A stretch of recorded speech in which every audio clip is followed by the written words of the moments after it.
Et nous commençons cette édition en Corée du Sud, où le Parlement s'apprête à voter la destitution de la présidente sud-coréenne Park Geun-hye.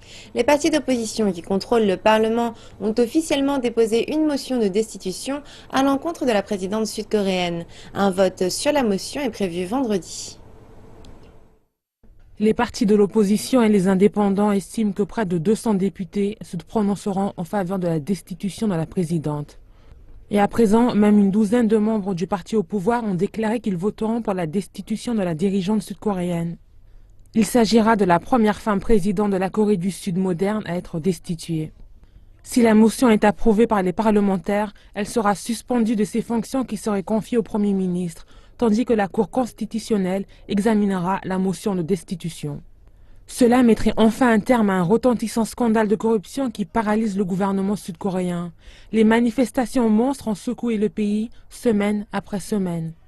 La présidente Park Geun-hye est accusée de complicité avec son amie d'enfance Cho Soon-sil, qui est également la fille d'un chef d'un culte religieux. La dirigeante est suspectée d'avoir favorisé les desseins de son amie d'enfance. La présidente Park Geun-hye a admis avoir laissé son ami se mêler des affaires de l'État. La dirigeante a offert de démissionner en avril prochain, mais le Parlement sud-coréen a rejeté son offre. Ils veulent la voir destituée par un vote.